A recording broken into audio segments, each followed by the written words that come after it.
in the Morgan Depot, and he is our archivist. Cheryl Gross is our chairman. We have a board of trustees of about 12 people from different parts of the county. And also, we get a lot of support from our library director, Aaron Bott. And the Historical Society oversees and gives input on anything historical in our county. We were established in 1979 with the mission to collect, preserve, and interpret the history of Morgan City and County for all of its citizens and visitors. We collect oral histories and from our veterans. The most recent veteran that we collected a history from was a citizen here in town, Ron Sharp. He's a Vietnam vet, and it's an incredible history. If you ever have time, come in and read some of our veteran histories. You'll learn a lot about the different wars and our citizens. Also, we collect oral histories from different residents in town. Our most recent resident that we collected from was Joan Patterson. She was the second woman ever on the county commission and the first woman to chair on the county commission here in Morgan. She has lived here in the county since 1964. And we have a long list of other residents that we are hoping to interview in the next few years. Other recent in the last few years that we've interviewed were Darlene Little, Nedra Tucker, and Barbara Dixon Whittier. And we have, like I say, a long list of others. The past year, the Historical Society has gathered scrapbooks, histories, and minutes from the Beta Literary Club, the Daughters of Pioneers, Sons of Pioneers, Search and Rescue, Tyconus, and more. The Lions Club itself has 30 scrapbooks. They don't want to give them up to the Historical Society, but they're letting us take them 5 or 6 at a time, and then Tyler is digitizing them for us so we can have those in the Historical Society. We catalog and organize the materials that have been donated and preserved in an easy-to-find manner. Morgan City and County's commitment to history and preservation has earned Morgan County Historical Society the 2024 Community Stewardship Award. This was presented last year to us for the rehabilitation and restoration of the depot. So we're really proud of that, and the county and city should be really proud of that and all of the support that they gave for that.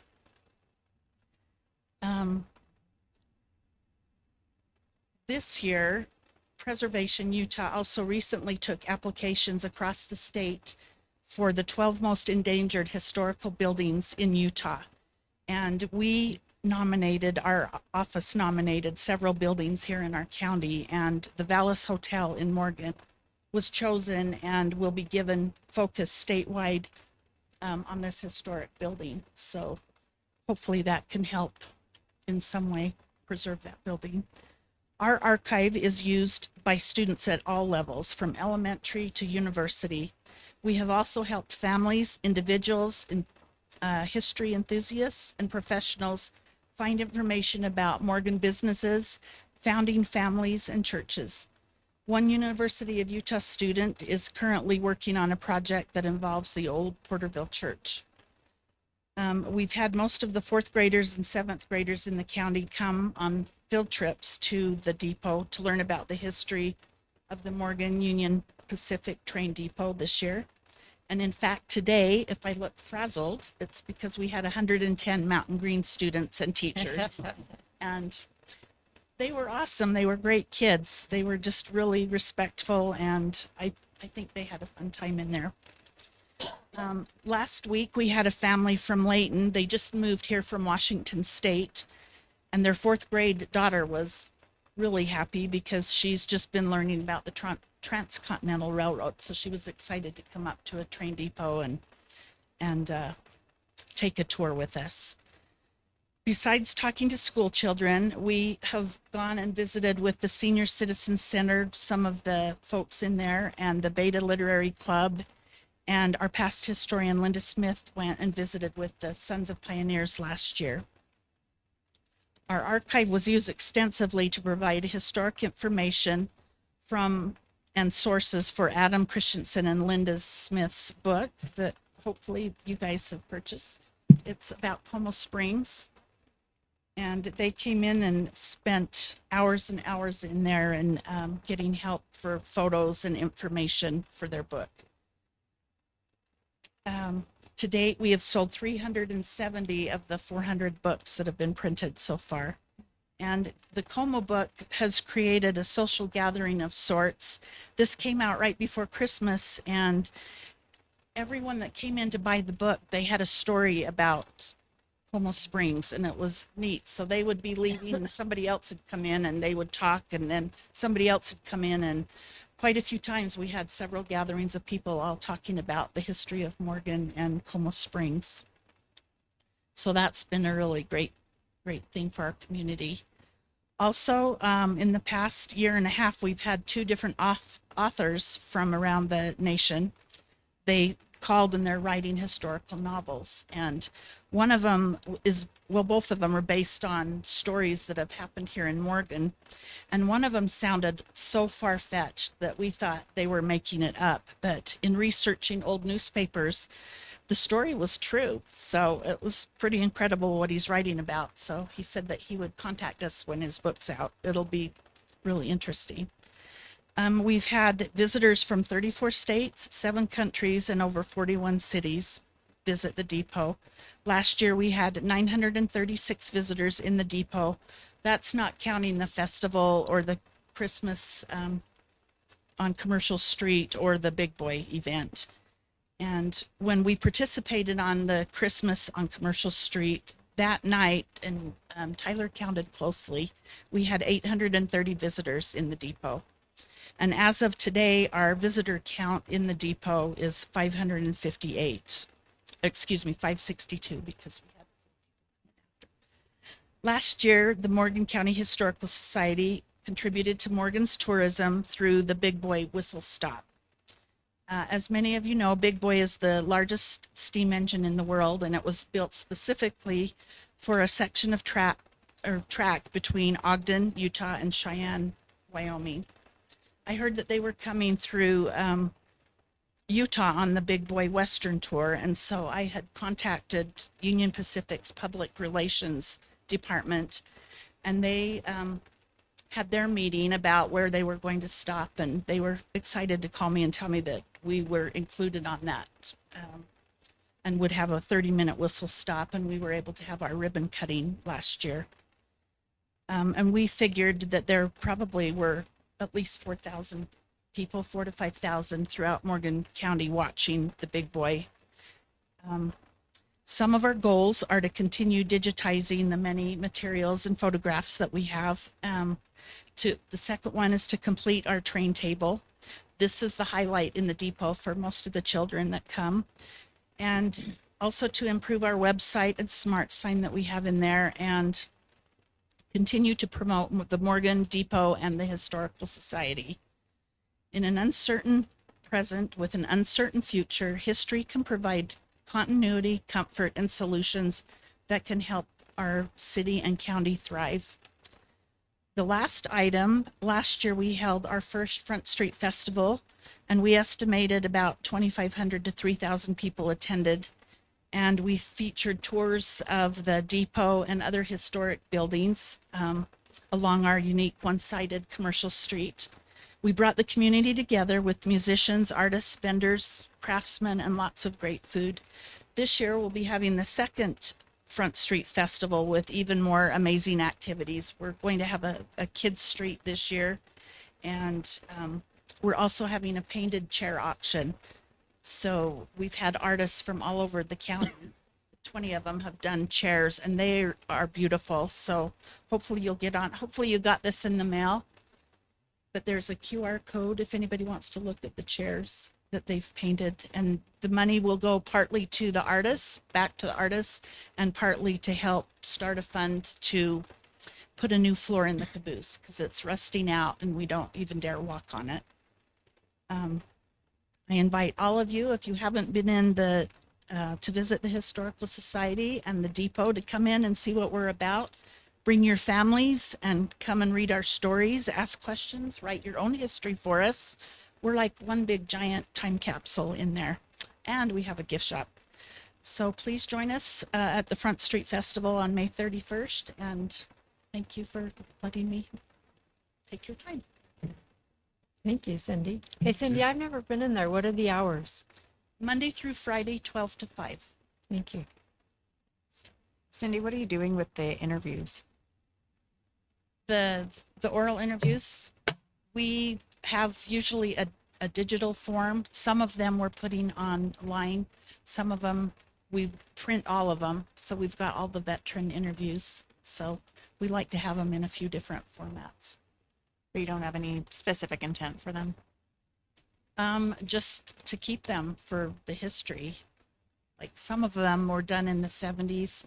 We had a bunch of tapes that were donated that they found over at the senior center. And so we went and had those transferred over from VHS onto a digital format. So most of those residents are now not here, but we've still got their histories. So, any other questions?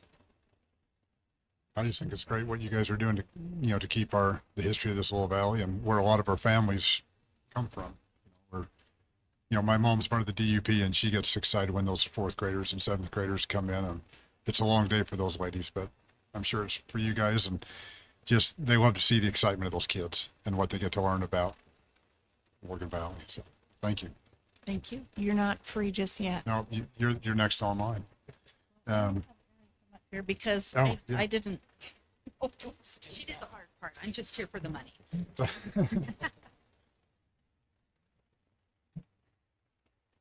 All right, so we got, I guess it's the Morgan Historical Society on a budget adjustment.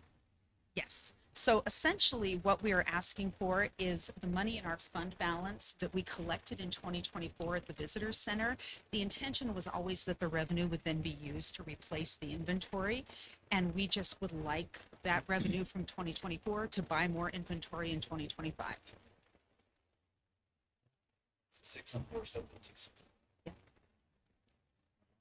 What I would like us to do is to have a restricted fund that is specifically for that. So that, It no, is. I meant not putting it back into with the taxpayer money, but you're gonna put it into a specific fund so that we can see this is That- what it's for the museum. We do. It We do is. have that So set then why apart do we so need that to, why do we need to go and transfer it then if it's already in a fund? Because it wasn't budgeted. The expense wasn't budgeted. Then that means this year we need to make a better job of that and keep that fund balance going, rotating, so that way they have the money. Yeah, never having done a visitor center before, this has absolutely been a process of learning as we go and figuring out the best way to set up those accounts so that we'll have access to the money we need and keep it separated from the rest of the budget. Yeah, I'm okay with it. I just want to see it. I mean, if we made it last year and that was the revenue we had after all the expenses, if that's the money that's there, it ought to be, in my opinion, we ought to just be moving it right on over into the next year as part of their budget. And so however we got to do that, Kate. I mean, we talked about it with the same issue with the grant in the recorder's office today. Like the department had us to, for I don't this. micromanage. Someone's got to Problem is you ask for- don't know the full dollar amount Yeah. until the end of the year, and we do our budgets in September, Right. October. Yeah, But and we actually I mean, we talked could about we it. could do a budget adjustment in the first quarter of the year, and maybe that's the best way to do it. Leslie about it in January, and we talked about, do we want to just move all that money over right now, which we certainly could do, and we kind of decided to hold off and see if we needed it. It's still a little bit debatable whether we need it, because we actually have brought in over $4,000 in revenue this year, and, it's May, so our anticipated revenue was 4,500, so we're doing well financially. The issue that we ran into is with the Como Springs books, because we had an arrangement with the Preservation Society that they would print them and then we could sell them and we would pay them afterwards for the books that we sold, which is wonderfully generous of them to let us do that. We sold them all at Christmas time 2024, and then we had to pay for them in 2025. So that just put us a little behind for the year. I understand. Okay. Mr. Chair, I'll move that we approve the budget change for the Historical Society moving $6,472.61 from GL 27-2955-000 to 27-4800-480. Second. I have a motion by Commissioner Newton, a second by Commissioner Fackrell. All in favor? Aye. Aye. Motion passes. Thank you. Okay. Kate Becker. This was a discussion from from last commission meeting. I CC'd you all on the response. This is our budget shortfall, for 2025 aging services to cover increased meal costs.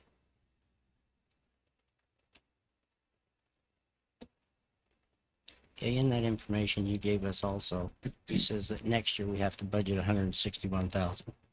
Not unless I dreamed it. Well, they're gonna come to us in July with their budget request, Okay. but yeah, somewhere in So that. basically, I called them today to ask them how to explain that because I was under a different understanding of that. And it's basically going to be about 80 to 80, depending on what happens with the federal government and the state government and all the other kinds of things that come into that account. But for us, it's basically an $80,000 a year or somewhere around there.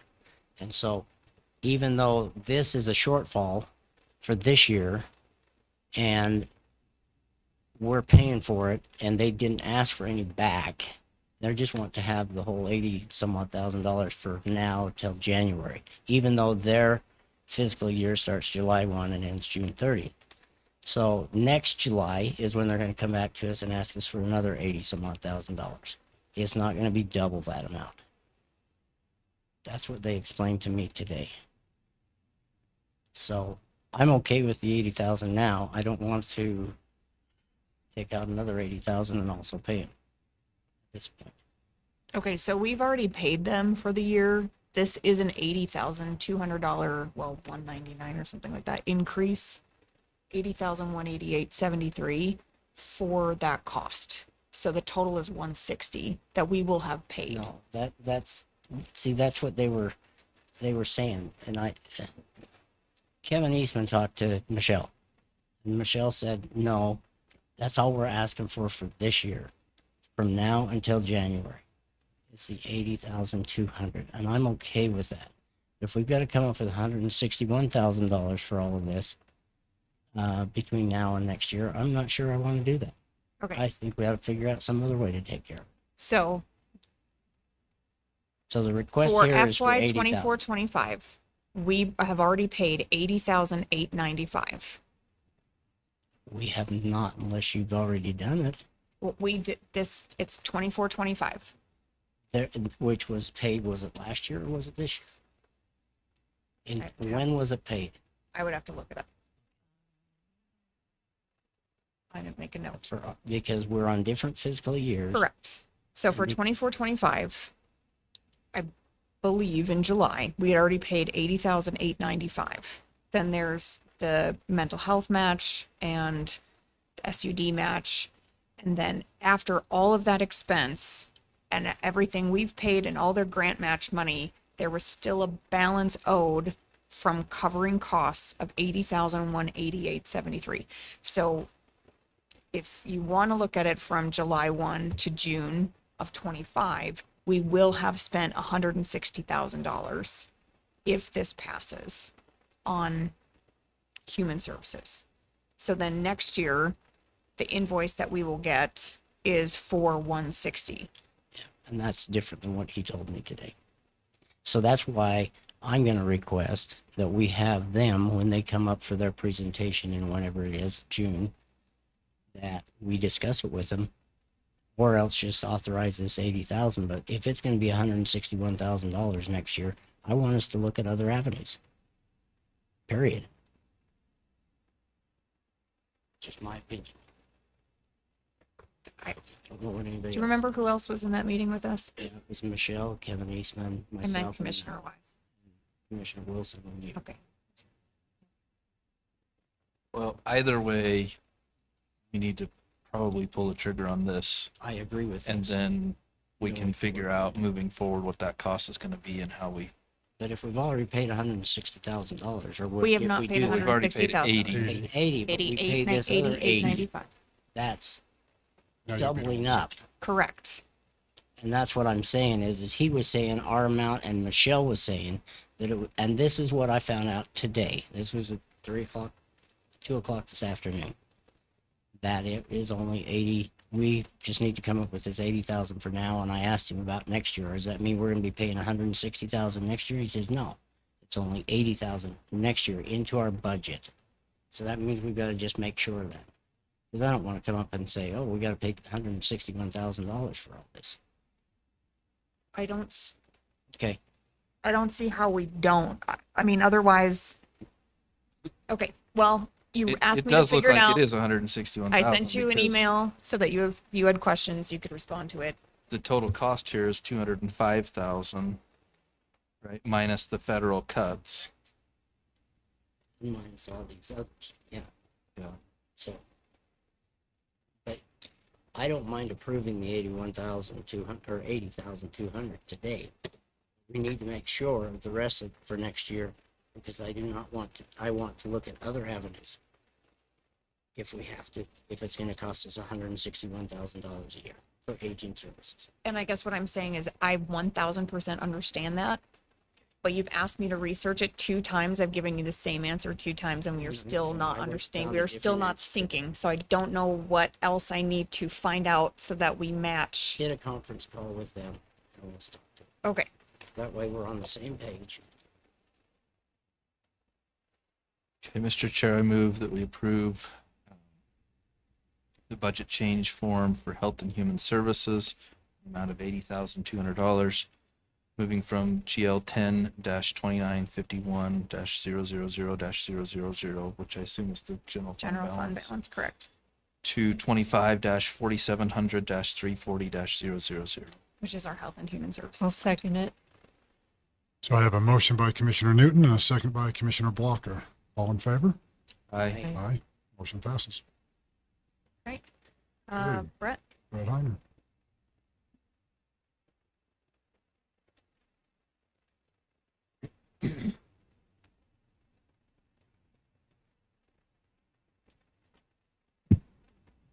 Crutches, I can get here quicker.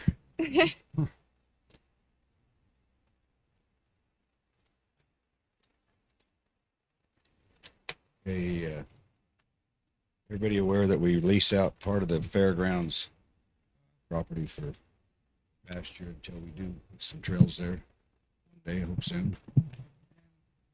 Our fairgrounds bigger, which we need to do, I think. The way we're growing, but here's what I put out. It'll be 3 years on lease. The only thing I changed when I got here was they did it every year, and I thought that was crazy to do it every year. We had to take a 3-year lease, and that way you get somebody that cares about the property better, get it weed sprayed better, and makes it a little easier on me. But this is what I sent out. Put it in the standard examiner, and we put it on the website for anybody to bid. We got 2 bids. Only got 2 bids back, which is kind of normal. That's part of it. We did get 2 bids back. Do you have a copy of the 2 bids? Yes, they're in the packet. We had commissioners with concern over if we'd have to modify it. Should the trail go in? Should park modifications be made? And then for the time around the 4th of July, that we use that ground as well. Yeah, I think we covered that on the first part of the, we can cancel for any reason.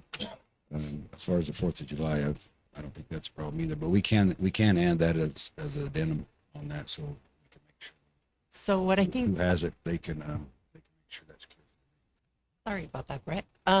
Garrett wanted me to mention, probably what we need to do is whoever gets the bid, we're gonna want to enter into a lease, and we'll define those terms, making sure that, you know, as long as we give, well, we'll have dates certain, and then any other dates, can give them certain notice, cancel anytime, and we probably want provisions about fencing and animals and damage and things like that. So I think that can be covered in the lease they enter into. And Garrett can write that up for us, I'm sure. Is the bidder aware that we may need to have them monitor on the 4th of July, our events that go through there? Yeah, in fact, he's here. The high bidder is Adam Toon there. And we've had a good conversation about that. He's sure good to work with when it comes to that. So was the Joneses that had it for years. But I think that event getting bigger and bigger, so we might need to do both sides. I don't know. It sounds like then. We're gonna need everybody be able to see it from both sides. Yeah, we yes. did it from one side. Now it's. But I'm just gonna say that it may ruin some of the grass for that day. Yeah, But, right. yeah. So hopefully- that's fine with me. What do we got to do? So is the bidder okay with that? Yeah, I think he's okay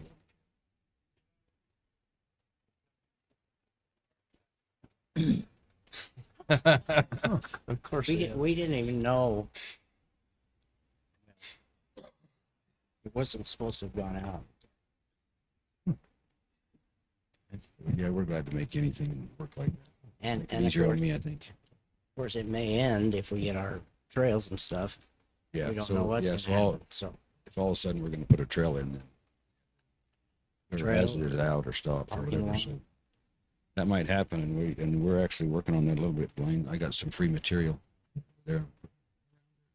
To get that future trail. It'll make us a base around there. Most of that's on the opposite side of the river, though, right? It's on the opposite. All of of us. it's on the opposite side. And that's another thing we can talk about. If you look at the map, you've got that piece of grass there that that's probably about I'd say about 6-7 acres when you had them there. And what happened when I took this job is we was mowing it some, trying to make some kind of a ball field, but it's not a ball field. It's a pasture. It's a cow pasture. Anyway, I just had somebody cut it just so I didn't have to cut it with a mower. Bale it, and we could add that part in. I guess we really wanted to, but that is where we're going to put the future trail. So right now I'm running. That's all where over we're it going now. to build That's all. the first fields too, is back in there. So. Yeah, 'Cause we got it. Right. Say, for that. weren't we going to start hauling material onto that piece, weren't we? yeah. We are actually doing that. It's coming from this project right here, the city. Oh, perfect. Free material. So is there a way to, have you already cut it? Is it ready for us? Okay, so Haven't what cut if it yet. we were It'll be to, ready the middle of June, I'm guessing, to cut or do something with it. I mean, what if we were to go and bring in some animals, some more animals, let them eat it off, because that's the best way to harvest any kind of piece of ground. With animals. You go in there and you have it intensively grazed for a short period of time. They want to do that.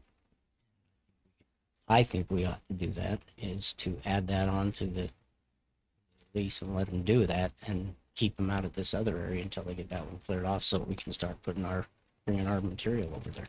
yeah. Yeah, we're working there right now when we can. Oh, so you're working on it now? Yeah, just not every day, but I get it. I've got a really good guy that really good at the loader. He's taking that material and making a base around it for us right now. So we are working on it, and we could do that. And I would suggest you maybe use the one that Adam's got the bid to do that.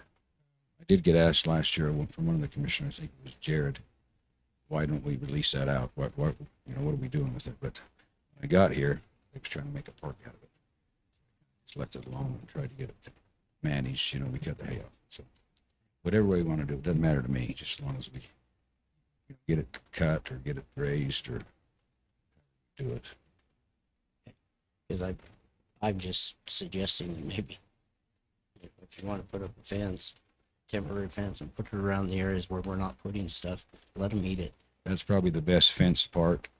If you did use that when the river's high, because then the cattle don't want to cross the river. When the river gets low, then they have a problem.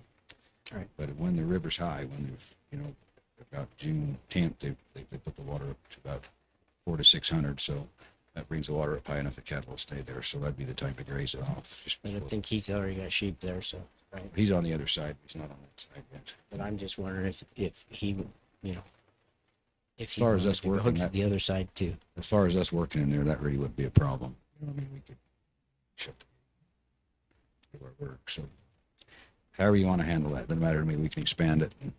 It seems reasonable, maybe as kind of compensation for the fact that we're going to trample it a little bit. At the Yeah, 4th of that's what I July. was You can thinking. use Let's some of that put it other over area. there let him have some extra grass Yeah, yeah, if he wants to, if he's willing to do that, then if he wants to do that. I give him some place to put some in there. That's just your choice. And he wouldn't have to fence anything to do that part. So it sounds like it's been awarded. We just need to get a lease agreement in place. We need to probably make it official award here. So, Mr. Chair, I'll move that we approve the award of the lease on certain portions of ground at Morgan County Fairgrounds to Adam Toon with a lease agreement to follow. Second. So I have a motion by Commissioner Newton and a second by Commissioner Fackrell. All in favor? Aye. Aye. Motion passes.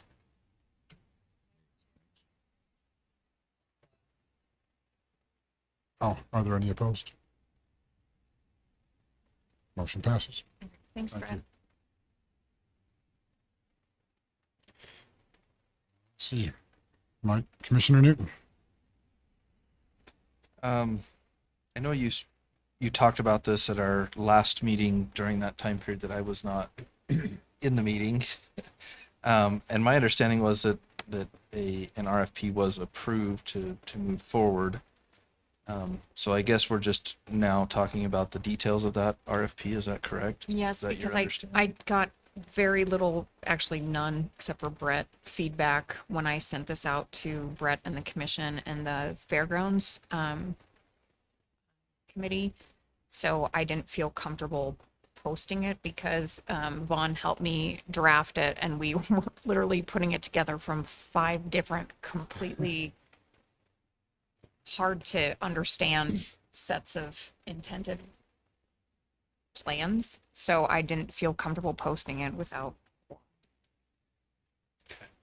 The only thing that I had that I don't see included here is that we talked about the panels for the pedestals, but it doesn't include any pedestals themselves. And I think we need to include that. Support that'll support 24 pedestals, but you don't. And I think, okay, I know we did this last week, well, 2 weeks ago, but didn't we? I swore we had something. it's in there. I said, I remember it said it was just support. I thought there was a place where It was they were adding 3. Oh, there's one that says add 4 pedestals along the chain link Oh, fence. there it is. We actually need more than that. The 4 along the fence would be great. We need at least in the 2 rubber others. or exhibit So what, building. and Here I it think when we were looking at the chain link fence, I was thinking that is it the fence? It's the fence on the Borders back of the the- bleachers. Okay. So So- for the vendors then, is what you're Yeah, it's thinking of? vendors. So So these are power Good enough. pedestals, like RV power pedestals, so you could plug in and not have to use a generator. Seeing when we were going through, like I said, there were, like Kate said, there was about 4 or 5 different like proposals that we were putting together. Cause I kind of read that as the exhibit building. So I was wondering, I was looking at the fence there next to the exhibit building. Like, why would we have That's it a there? different So one. I think if that's the case, then we need to make it specific that along the fence, what would that be? Kind of west of the bleachers? Or is that part of the parking lot upgrade? No, No. that's nowhere near the park. Okay. So how many pedestals you think you need? Well, I think if we put 4 there along that back of the bleachers, and then I'd like to do at least 1 in that area. Pull up the map so we can look at it. Between the pathway and the bathroom, you know, that little gravel area. It's behind where we put the main stage, because we typically have vendors there, so we can put 1 there. And we've always had to run those ones on generator, which is not great next to the entertainment tent. 1 there, and then 1 over on the end of the building where the hamburger stand is, on the end closest to the tables, because we have vendors typically there. And I think that would give us enough for food vendors and stuff.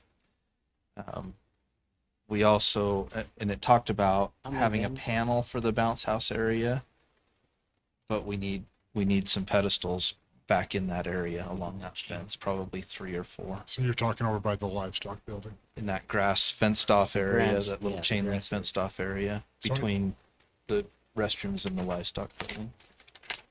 We're thinking, So that's what, 4, 5, 6, 7, 8, 9, probably, maybe 10. So I would say, so if we change that, And maybe we do a couple extra while we're doing it, because it's, the cost to add a few extra pedestals is gonna be Yeah. minimal. once it's all open up, you're doing, it's the cheapest time to do it. Yeah.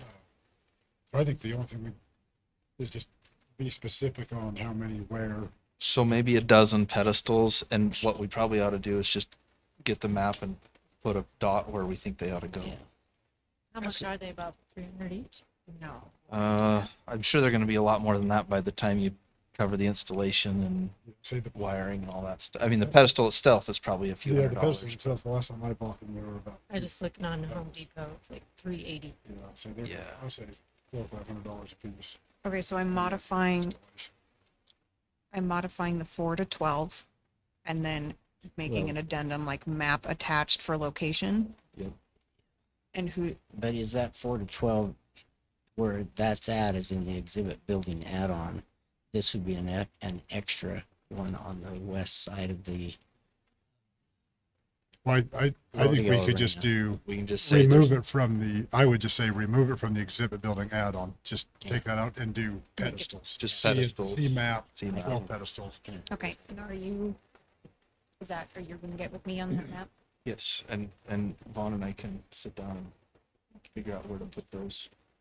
We'll get with the fair board too, make sure that we're not missing something. But for sure, you want me to change it from 4 to 12? Yes. Remove it from exhibit building add-on, make it its own subsection, So and then you're We gonna need to go help, more food um, vendors. design And maybe we need the to map look at one on the livestock building too.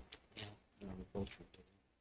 I mean, because even during like the car show and stuff, we have food vendors that pull in there. It'd be nice to have a pedestal and them not have to run generators. Yeah. So, and then the other piece, so you want more than We're- 12? no, I think 12 will do it. Okay. The other piece that I just want to make sure we're talking about, we've talked about parking lot upgrade and changing the lights, but I don't know if we talked about running a new line out to that area in that corner. What do you mean by running a new line? I mean, we need to have electricity out there for anything we may do out there. Yeah, I'd like to run power out to the corner of the parking lot, even if for now it just terminates. you, The you, box out there. you could just run a conduit out there and just leave a And maybe conduit. that's all we do is a conduit Just, initially. yeah, we could, But just in that corner, I guess it would be the south, would that be southwest corner of the parking lot near the old, The old cheap, posse, the shed, yeah, Posse building, posse there. River Lodge. Yeah, because if we ever do the paths that we've been talking about, We could tie in we there. could tie in there and then you take don't into have to account dig 10 anything out. different trailers or whatever, 15 or 30. And while we're digging up the whole place to do it, we might as well run that conduit out. to where we done. do, We can help you add that on a map too and kind of describe. Awesome. Do you want that as a standalone, or do you want that built into the parking lot upgrades? I think it's a standalone item too, because it's not part of the. It's really just to have power out there for future use. Expansion. All right, got my marching orders. Okay, sweet. Thank you. Next one is, so this has been an ongoing discussion. So how the Council of Governments agreement was created was that all have 3 voting members. We are the only governing body on COG that has not sat its 3 voting members. We have 2 of the 3 seats appointed, and that is Vice Chair Nickerson and Commissioner Raylene Walker. We still have 1 vote. I know that there are concerns that this would violate the Open Meetings Act. That is not a concern that I have, because all COG meetings have to follow Open Meetings Act. They're posted on the Open Meetings website. The meeting minutes are kept. We rotate who hosts, who has the secretary, all of that stuff to keep everything above board. We are just the only ones not sitting all 3 seats. The school board sits 2 of its school board members and then the school superintendent. The city has all 3 of its seats are elected. Do you think having 3 commissioners on there would It would definitely influence the vote. Casey, The reason I say no is because one, this is a recommending body. And so just because you may agree at the cog, and maybe you're doing that because you don't want to cause debate, but maybe you might agree with the recommendation. At the end of the day, the vote to expend funds comes to this body, and you don't have to vote the same way.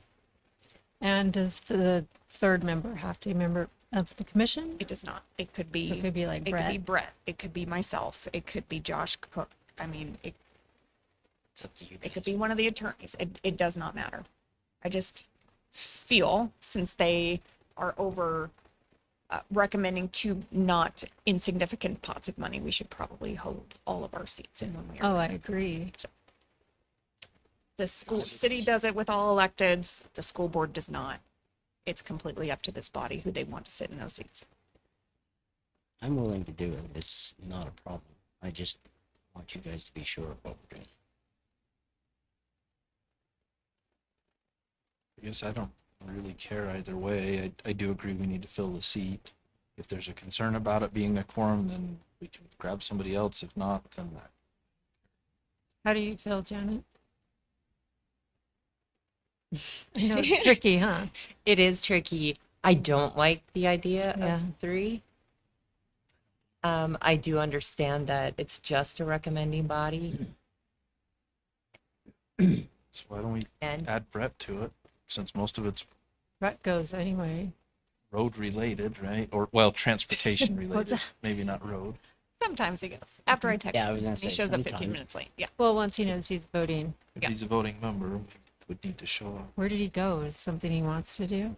He'll get voluntold here whether he It's my question for him or for anybody is that giving him, I mean, is he overwhelmed now in his present job, and is that gonna take on more? And he's gonna then, I don't think so, Very because he quickly. goes to the meetings. This is a once a month, right? Yeah. well, there's technically actually, twice a there's month. two, twice a month. You got He's the RP working. laws. Well, I would move just because I'd I'm, have to do it by a resolution, okay. so I'd have to bring that to another meeting. It was Okay. more to put this. So I'm with ask Janet, Brett where if I'm a you little leery about having three commissioners on there. Because in I would prefer reality, Brett were on there. if us three are together and we make a decision we want to see for the county, that's actually, that is Yeah. the vote. But it's not. It's not. But but even it's though not. it's But an It's advisory the vote, recommended deliberating. vote, correct. It's But if it's But it's still deliberating. done in out- public. There's still meeting public minutes. meeting, Like I and see I- it both ways. I personally, I don't want us to have us three be the ones that made a decision in another meeting that then breaks the Open Meetings Act. That's my, Yeah. Could we not do a representative from Morgan County Public Works, and then Brett can either go or designate one of his No, employees to do it? I need a name. It's a voted seat. What are our other? Well, then let's talk to Brett and see if he wants to do it, or if he has somebody he'd like to designate to Brett, do it. Josh? Do you go to Or them anyway, Do you Kate? want to do it? not, I Kate's don't got too care. I much, go to them anyway. Let's ask Brett because first. she's there. Ask anyway. Brett about it. Okay, so my action on that is to talk to Brett and see if he has the Or ability to do the You cog can go RPO. back to the cog and you can ask him to change it to two. We just, do you know how I know. long it took to pass? We just did this last year. Three is a lot from each organization. I would say. Okay, two would be so I'm great. gonna talk to Brett. If Brett comes back with does not have the capacity, you want me to bring it back for discussion on changing the Yes. whatever it is, the cog agreement down to two. Yes. Got my marching orders on that. Okay, any other questions on that one? Okay, so on the next one, I don't have any document for it. I just wanted to have a discussion on the building. I know some of you came early and you may have noticed that 1 million people use that door. And here's where I'm struggling with, and this is just me as the county administrative manager, why I am struggling with the doors being locked, because it doesn't make any sense. Because we have to keep all of the ADA doors open anyway. So we're closing certain doors, but then certain ones are open. If the entire intent is to flow everyone through the front of the building for visual purposes, we've already added like 6 more cameras to this building. It doesn't make sense to me to have some doors unlocked and some locked unless there's a cohesive reason as to why. Otherwise, you're just annoying taxpayers. Like, that's... So, like, that door being unlocked, I don't get it. Because these doors are... That door's unlocked, but that one's locked. This one's locked. The 2 front ones are unlocked. The one next to the city on the front side is unlocked, but the one behind it's locked. So let me, just so that everybody understands. So this was a conversation that started during a county management meeting. And one of those people, and it was one that Kate was not at. And so I've already spoken to Kate about this. And so this came from the department heads, and I've spoken to Blaine and Mike. And so I was in the building, they approached me and says, one of their concerns of the people that work in the building is their security. People walking in that, and so like, I don't work in the building, doesn't affect me one bit. So I'm like, what did the people hear? What were they talking? So that conversation went forward about the people in this building, how they felt. They wanted to be able to see who was coming. And I explained all this to Kate, but just so that everybody understands. And so after that conversation happened with me, I spoke with Mike about it, about it's where it's coming from, right? And so then we proceeded to go down this route. What happened was when they were talking about locking doors, the conversation happened that, okay, we need to keep it ADA accessible. We want to funnel people past where we have cameras. They had just installed a bunch right here at Garrett's office and around. And then the next Monday, everybody blew up. And so it doesn't sound like the department heads that were in that management meeting discussed it at all with their people that work for them. So they all showed up to work and was like, what is going on? So as this conversation has kind of been ongoing, So who said to lock the doors? I'm confused. so myself and Mike said, according to what the management meeting, what the department heads had talked about security, was to try to funnel those people coming in. So should that have been a whole commission decision, or Doesn't need to be. I And just so- wasn't aware of any of it? So. And so, I mean, it doesn't sound like even the department heads passed it on to their people that they were talking about locking doors and having higher security. Because then all their employees came in like, why are the doors locked? And if I'm missing something, somebody speak up. I think it's more, to me, that's not security. Like, because having doors, some doors open and some doors not, is not security. What we need to do is finish her project. We also identified other things that didn't work, like Janelle's door lock. Like, that stuff needs to be identified. I asked our emergency manager when I first got here last year to please go office to office and walk them through a scenario in their office and how they would protect themselves, and that has not been done. Like, that to me is security. Whether these doors, if someone is intent on doing something stupid, whether they go to that door and it's locked, walk around and come through that door, is not going to change their mind. I don't. Well, and I think that was think one it's thing, reactive. and as I spoke with Kate, it was like, I wasn't aware that she wasn't at the meeting. And so I apologize to Kate. I'm like, I didn't realize you weren't part of that management meeting. And so we had proceeded. So kind of the consensus now is coming from the management meeting, the department heads, is just unlock the doors. But it was all coming again from the people that work in this building. And I think if Kate had been in that meeting when they had discussed this, this would have happened a lot differently. I wasn't aware that she was not part of that meeting. And so it was just a way, like I said, I don't work in this building. Blaine doesn't, Raylene doesn't, Mike doesn't. It doesn't affect us. It affects the people in this building. And so Well, it affects people in this county. and the people that come into it. And so I actually had a resident that they were like, hey, yeah, I noticed. And I was just like, oh, that's weird. Maybe they just closed up early and went home. And he goes, I'm going to check one more door. So he walked over and opened the door and walked down. He didn't We read have the sign. signs. They just don't read them. They just don't read the sign. And so, and I'm with Kate that, But just like today, I had to pop that door open because the veterans are about to put all their flags out, and they had to. I mean, they're hauling these heavy flags. It's like, well, I'll pop the door open. Well, then that defeats the purpose of having it locked. so, and I think the whole thing was, again, not understanding that Kate wasn't part of that meeting. That there were several department heads that weren't in that meeting. I didn't understand that. I assumed Kate was at the management meeting. The department heads were all there. There was a couple of department heads missing.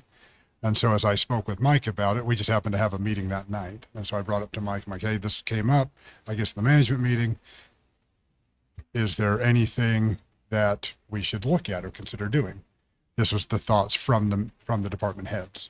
And so we discussed it. We had the meeting with Brett at Brett's that night over at his office. And so we kind of went down that path. So, Okay, I'm still concerned that the whole commission wasn't informed okay, about it. So, So when Kate we're- sent the email out, I'm like, I don't know what you're talking about. sure. And so was Blaine. I wound up having a conversation with Blaine later that day. And so I filled him in on what was going on. And then can someone fill me in on why people are feeling unsafe in this building? I know there's a guy that goes around and film things. That's what it is. And we do have a pretty contentious court case coming up in June, and we're prepping for that. I think you've all seen a lot of signages added to doors about videoing as far as with an intent to protect data that's not public record was the intent of that in the videoing. Putting signage on that door. That's why you don't see one on my door. I don't handle anything that's not public record. I think it's just the heightened sense of that, just over that one situation. And because it is a litigious situation, it's just making people nervous. And then when you have someone coming in that is sticking a camera in your face, even though you're not, you're doing your job to the T and you're not doing anything inappropriate, like there's a lot of stress with having a camera in your face. Like, I mean, because we've already seen how that's manipulated in the public. And so it's just makes you realize that we don't always deal with our neighbors. We deal with the public as a whole, whether that public is from another country, whether that public is from another state. Like, we don't get to pick who walks through that door every day and say, oh, I'm sorry, you didn't have Cheerios, plain Cheerios for breakfast. That's the only public we're taking today. We get them all. And we do have court on Tuesdays and court on Thursdays. But the sheriff's office and the attorney's office have always been very good at siloing us away from that activity. We don't use the bathrooms on that side just so there's no intermix. But the world's just getting weird. And because of the situation we're in right now, because of a certain YouTube video, it's more ever present. And with as weird as the election was last year, it's just more forefront. So is there another thing that we should be doing, such as maybe upgrading each office with security, like what we've got for the attorneys and we've got for the IT? Should we be doing that on every single one of them? And that means they have to unlock you to be able to come in? I'm going to disagree. I'm just asking. But- All I'm but- doing is asking. I'm not. I hear you. I mean, is that an option? Sure. Would it protect our staff? Yes. Is it going to create a barrier? You know how I feel. Every day in county government, we have the opportunity to be a bridge or a barrier. Let's be a bridge. That is a barrier to me. Like, there's certain times But we need what's to the be difference protected. between that Election, and we need to locking be the doors? protected. So my understanding in the conversation that I had with Commissioner Nickerson was that, number one, this was the consensus of all of the department heads at the department head meeting. And number two, the intent was not to lock up the building. The intent was to ensure that the entryways that were open were cameraed, that there was a record of who was coming and going from the building. Because there are some entryways currently in the building that don't have any security surveillance. Not anymore. But it sounds like that's been remedied, and to me, that's the solution. Get a camera at every entry, then leave them up, and that's fine. I think that's the simple solution, and if there's an issue with security in certain offices, I think cameras in those offices is the way to go to. And then you have a record of what happens. It's not, I think part of the concern from, and I guess Leslie's our only besides, well, we've got a couple here that work in the building, right? I think part of the concern is what if something happens either in the building or in my office and I have no record of what happened, and then it's my word against somebody, right? And so I think the intent was, let's have some, to be able to say, well, this person did come in and did do this, instead of my word against theirs. Sounds like it's mostly been remedied if there's now cameras at every entry. Jeremy, I just sent you an email because I don't want to speak out of turn on whether or not we got all the entry doors cameraed, but If not, let's finish getting them done. Can I make a Problem recommendation? solved. I think the security of the building is really, it falls on the sheriff's department. And that's, I mean, any decision or any security thing really needs to be run by them as far as what are their plans, as far as if people in their offices are feeling unsafe, if there's an emergency, how do we get a hold of them? How are they going to respond? What's our plan? But I really think that's a sheriff's department. You know, maybe and he then was get great right before the election. I had him come in and talk to Leslie's office, and their staff was unaware that you can text 911. Yeah. And so maybe some emergency planning training for the county employees and plans like that might be a great idea. We had it back in my county in Montana. We did armed shooter training where we'd go, what would we do? That kind of stuff. So This I know sounds it's like out a there. great future management meeting discussion. Yes, it does. Okay. Although this time, let's make sure all of them are present.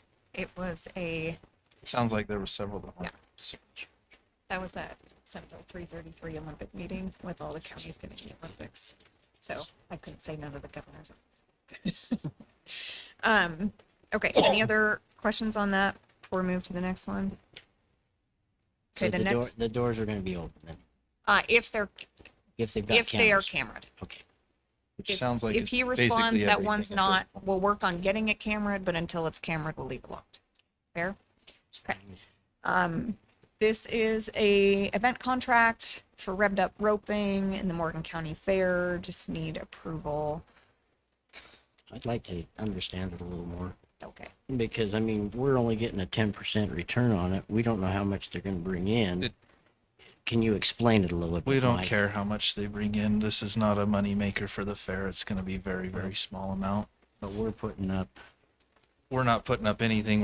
We're paying them $250 to do some free roping events, All of them? Thank you. and then they're going to And we're- do their own events. and then we're not charging them vendor fee. And this Also. is their vendor fee is 10%, which will be more than their vendor fee. So on that note, Garrett sent me an email of some of his thoughts on this. As far as the vendor fee, I think we need to charge them the standard vendor fee, so we're not charging different vendors different fees, so we're not running into an equal protection problem. Also, the contract definitely needs an indemnity clause and probably some language that, oh, he said that the agreement should be with Morgan County, not the Fair Board, because the entity that is covered under USIP is Morgan County. So we need to make sure that that's who's signing the contract.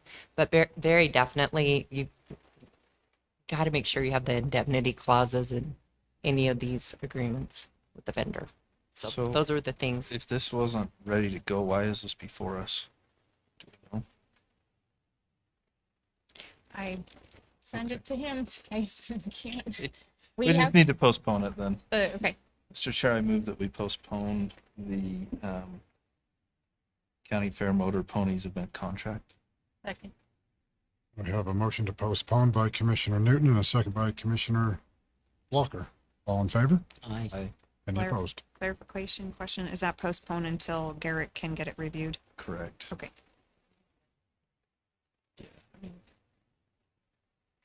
This is a very small agreement, and the only reason it's before us is because it is an agreement, but it sounds like it's not been reviewed. Okay. Emergency management. So our current emergency management, Austin Turner, is moving to an SRO spot in the fall. That creates a lot of issues. The first being that his entire salary, being that not half of his work is emergency management, I think it's 60-40. 60% being sheriff's office, 40% being emergency management. No, that's incorrect. Is it the other way around? It's always been 100% emergency management. Always. Salary has always been 100% emergency management. However, he has been spending some time doing sheriff's office work. Okay. So my struggle is in backfilling that position. I don't, this is, because we budget to the penny. This is on salaries and benefits. These are Austin's salary and benefits. So does the commission want me to do a budget adjustment within this? For, You're saying moving some from the emergency management budget to the sheriff's office budget? but then I have Because no presumably money, whoever backfills him is, because that's his topped out. yeah, but you have the money Sheriff's- to pay for the SRO in the sheriff's budget. So why do we need to move anything?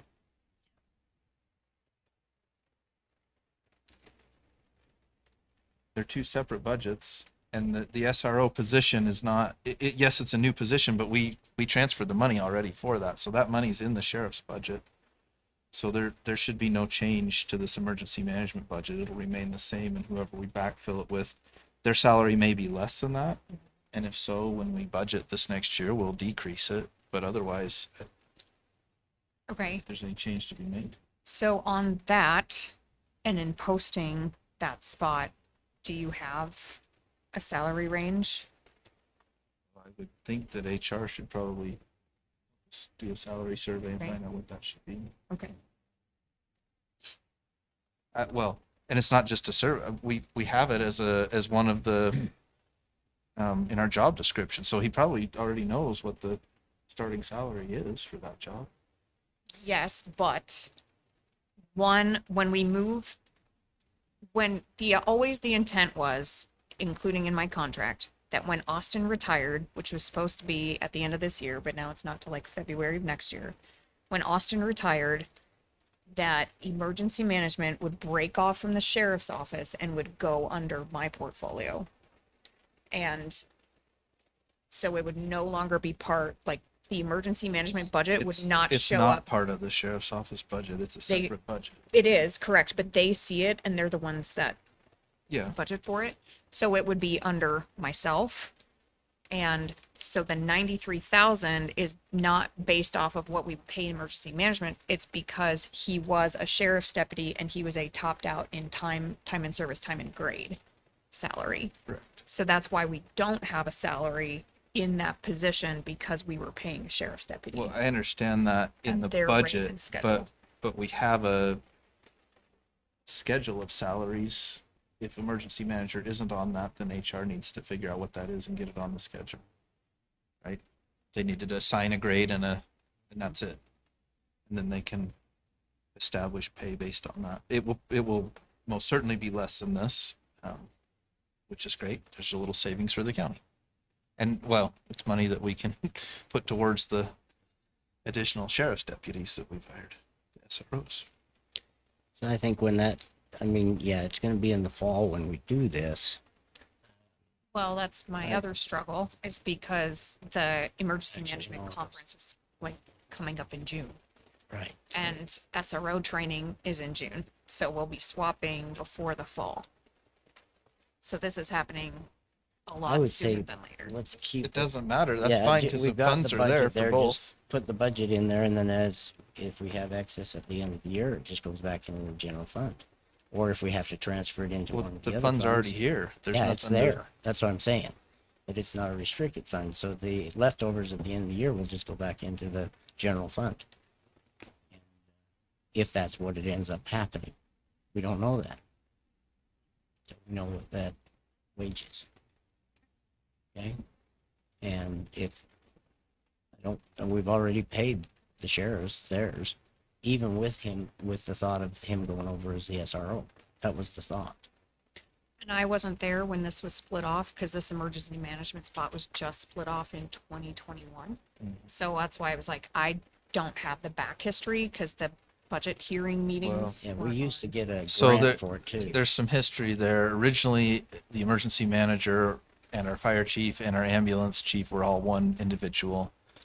When we decided to create a new position specifically for emergency manager, we created that and we moved funds from the fire department over to the sheriff's office and created that position under the sheriff and added to the budget to make that happen. And then about a year later, we decided to separate the emergency management budget from the sheriff's office budget. So they're a separate line item. And I'm glad we did because now it makes it really easy for Yeah, this it situation. But that's how it came to be Okay. that way. I know there might have been some concern from the sheriff that they're losing money from their budget, and that's not correct. If the emergency management moves under a different department, it's just this section of the budget that moves, which wasn't really their budget anyway. I mean, it wasn't sheriff budget, it was emergency management budget that happened to be under the sheriff. If that makes sense. That's right. That's what I needed clarification on because I could not find any notes from the budget meeting when that was split out. And as far as, if this takes place and we hire the new emergency manager and our current emergency manager moves over as SRO tomorrow, it shouldn't matter because we already approved the funding that we added to the sheriff's department for the SRO, and the emergency management budget is here, so I don't think the timing matters, I guess, is what I'm saying. And so have we decided that we're for certain going to be putting emergency management under Kate? Or It's is in my it, contract. is it in your contract? Okay. That's what we had planned on doing. And the only reason we left it under the sheriff for now is because he was doing double duty. Yeah. You wanna go? Okay. Thank you for the marching orders. I was gone last week, so I don't have a lot of manager updates. We did get the Croydon posted. We are working on finalizing the RFP for Leslie's office. We're working on finalizing that. Thank you for helping me finalize the electrical. So we'll get those posted as well. We are still, I think they have to the end of the month to submit for the county plan for that RFP. We do still have a planning commission at-large seat open. I know I have 2 commissioners gone next meeting, so I'm assuming you didn't want it on that agenda. Let's see what else all the things going on. We have our opioid report is due at the end of this month. Lots of grant reports are due at the end of this month. I got your email about what you needed for TTAB. So Did you say you met with the governor's office about the Olympics? yeah, What that- was that about? they had a meeting with all of the county managers for Summit, Wasatch, myself, Utah County, Salt Lake County, Salt Lake City, and Salt Lake City Airport. Davis was not there, Weaver wasn't either. and Weaver was not either. That's surprising. And just talking about they were talking about Senate Bill 333, which we were like, well, that doesn't even apply to us because it's for private infrastructure. I think there was a big push by Salt Lake County and Salt Lake City for it to stay private infrastructure. But the rest of us reminding them like, hey, don't we have have to the build money. parking lots. We have to, yeah. So it was a very disorganized meeting. And that Who- was who with led it? economic or the planning That was budget? it's the Olympic The Olympic Committee. Okay. Olympic Committee. So I was very disappointed to see, so the host communities committee for the Olympics has Weber County, Summit County, all the counties but Morgan. Yeah. Okay. and yet So we're a I major part. called Jim Harvey, who's on it, Yeah, we were. and I'm like, you know what? Morgan needs to be represented on there. We have a lot, all the Alpine events are in Morgan County. So he's like, yeah, you're right. I'm going to talk to Mayor Mendenhall, who's the chair. Correct. So he should be getting back to me because we need to have representation. Yes. I think this was some counties through Hissy Fit over Senate Bill 333. You have people that want Senate Bill 333 to stay the way that it is. So it was kind of like a ad hoc thrown together meeting, and that's why like last minute I was like, hey, can someone else run the management meeting? Because I have to be down at the Capitol. So put on heels for a whole lot of not a lot of. So. If you hear anything about the Olympics or meetings or anything, will you let me know? I met when I was in Wisconsin. I met with the oldest winter Olympic medalist, Nick Baumgartner, because he's only 3 hours from my lake house.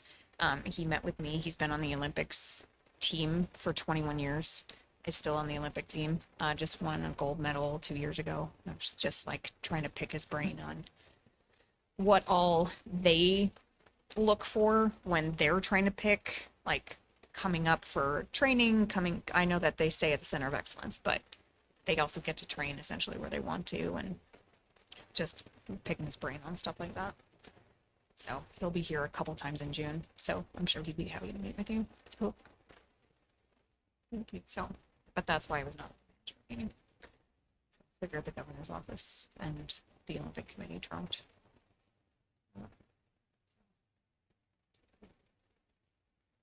So that's all I have. Present. Commissioner Cummins, Commissioner Blocker? Yes, so we had a really bad accident in Mountain Green on SR 167 on Mother's Day, and resulted in a death of one of our residents. I've been in contact with UDOT. We're playing cat and mouse. There's been 3 or 4 accidents in this area as well. And this is like from the Highlands Chapel on forward to the freeway, right? Kent Smith, that's really congested area. There's been a lot of complaints. We need more parking at Kent Smith. It says no parking along Old Highway, but when there's a game, there's no place for people to park. So that road is lined with cars on either side, and it's bad for visibility. No one's getting ticketed for parking there.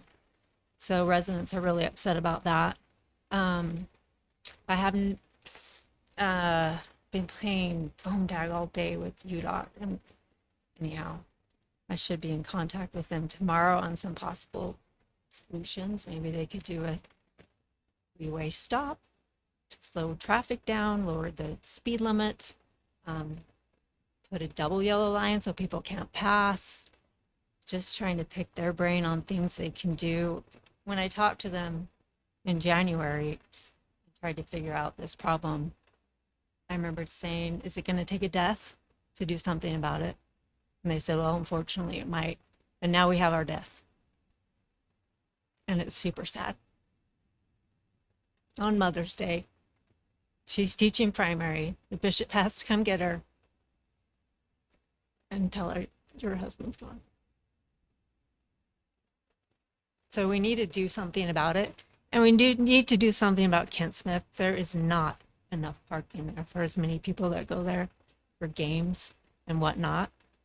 We need to look into what we can do there, whether it's getting that extra land and building a parking lot. I don't know, but we have to do something before there's even more deaths. There needs to be a crosswalk there. Anyhow, I'll follow up with UDOT.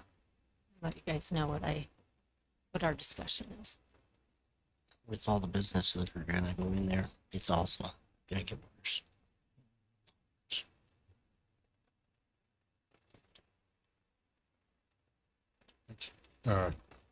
Commissioner Newton, I don't have anything this evening. Mackerel? Yeah, the only thing that I have is I had a meeting with the Northern Region outdoor recreation people, and they're still they want us as a commission and the public to think of a regionalized project that would be an outdoor rec project that could go somewhere in our northern region that would go within like Morgan County, Weber County, Davis County, whatever it might be, Rich County, Cache County. And one of the proposals or one of the thoughts is to build a trail that goes from Rich County all the way down here to Morgan County, gets into the Great Western Trail, and which already goes down to Salt Lake, so forth. Something they would like as an outdoor recreation activity. That's what they're looking for. So if there's anything that can be regionalized where we're working together on projects within all these different counties, they would like to have us come up with something, Are they going to whether, pay for whether it? it be planning or whatever. What's that? Are they going to pay for it? Or Yeah, are they wanting an actually, event or are they wanting infrastructure? They want infrastructure. Infrastructure. And they are to the point, yes, they will, there's a lot of money that they're willing to put towards it. We may not have to come up with much at all. But they're looking for the project, and if we can find a project, then as they said they will. But we have to decide what we want. It could be a legacy type project, like the Great Western Trail. So, that's something I'd like to just let the public know. That, you know, it might be something that somebody could come up with. Whoever watches this later, this meeting, could at least maybe come up with some ideas. Give them to me so that way I can pass them on. And that way the Utah Office of Outdoor Rec can work on things. And they're also in involvement in the East Canyon property. Nothing is going on yet. Nobody can make appointments, so I just keep floundering until I can get them to come up and be here. So that's what's going on with stuff. Thank you. The only thing I had to kind of echo Commissioner Blocker is I had several phone calls about Ken Smith Park, the park along the road. I thought we had a discussion earlier about how to enforce that, get people off of that road. The conversations then turned to the parks and play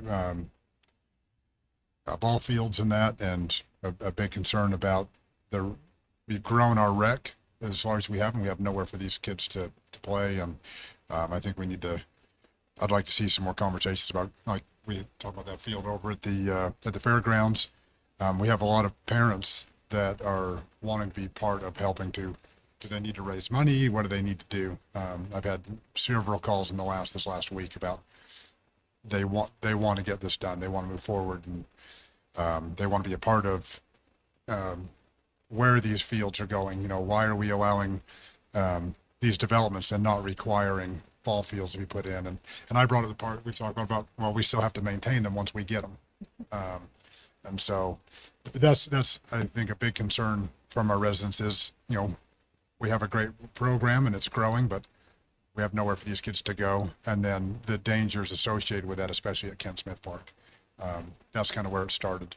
And I mean, that was a resident from the Highlands that we've lost. And I really hope that UDOT will pay attention, you know, and that as we do start to design these parks and these ball fields, that we need to take into account the numbers of people. And this isn't a Morgan problem.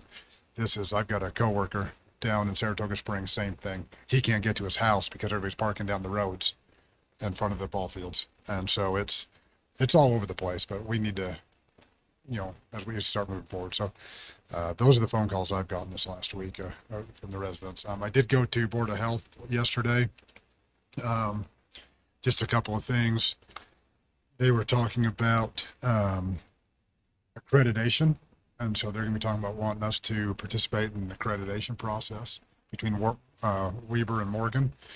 They were talking about the expense. It's about $8,400 a year in cost. I figured out that we're 4.5% of the population in the Weber Morgan Health, so we should only have to come up with about $300 in my opinion. So, because we're kind of they should fund it. They got all the people. What's this accreditation for? It's just to be more recognized as a health department.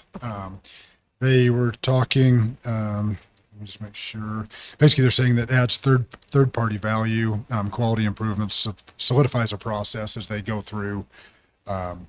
If there's a pandemic or things like that, that we have a good process and it's looked at by a third party that says, yeah, this will function. Right now, there are across the nation. There are 402 local health departments across the nation that are accredited, 4 accredited in Utah, Salt Lake, Davis, Tooele, and Bear River Health Department. Summit has started the process. Let's see, and it says that accreditation is really the only oversight that a health department has, as far as making sure that we're setting things up. It says there are some state standards that we're required to follow, but they say that they're pretty minimal.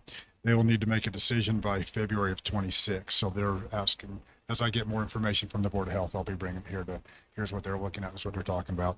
There was another option called a pathway. They didn't talk about that very much, mostly about accreditation. Then they went into measles. It's kind of a big thing right now. There's over 1,000 measles cases in the U.S., 3 deaths. They just said there's none in Utah at this time, but they just got a big jump up in North Dakota, like 15. And then they went on to, if you're not sure if you have the immunity, you can get a titer for the MMR. Go to your doctor and get that. If you've had 1 dose of the MMR post 1968 version, you're 93% covered. If you had the second, you're 97%. So just for public information for anybody that may be listening, but they are keeping a good look at the measles, what's going on.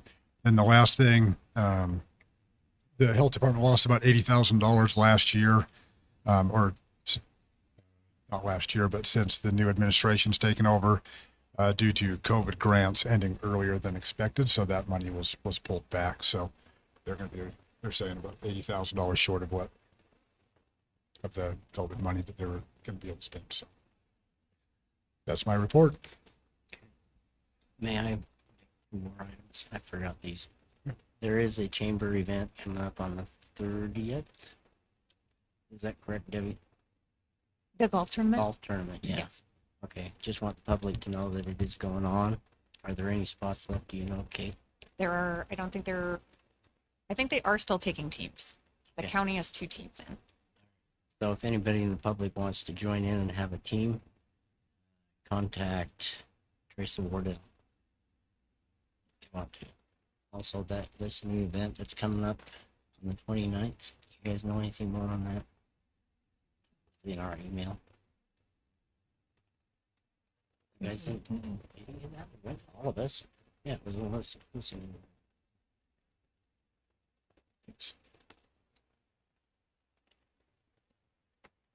Listen. So it was listening. Listening to what? What are we listening to? That's what I. Okay. I Oh, thought you was guys- this the one I sent you? Talking the health one that one? that got canceled?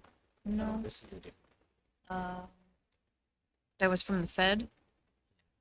Oh, It was that Waters of the U.S. Yeah, Waters of the U.S. Do we need to go to that? Is anybody going to that, or it's just listening, right? It's called. Yeah. just listening? I don't know if anybody's going to listen, so that way we know what they're going to do with our waterways out here. Because that's, I mean, if nobody is, I will. Okay, Do you want to listen to it? I will, just to find out what's going on. Okay, great. I don't want to find out. I don't want all of a sudden them come up and say something. I want to be able to make a comment to my congressmen and my senators and President Trump if I need to, if we're going to end up having a waterway that's taken away from us. If I can get on, I will, but if you'll for sure get on and then you can update us. Hey, that was it. Anything else? Guess we can just call it adjourned. I'll move that we adjourn. Okay. So we have a motion by Commissioner Newton and a second by Commissioner Fackrell. All in favor? Aye. Aye. Opposed?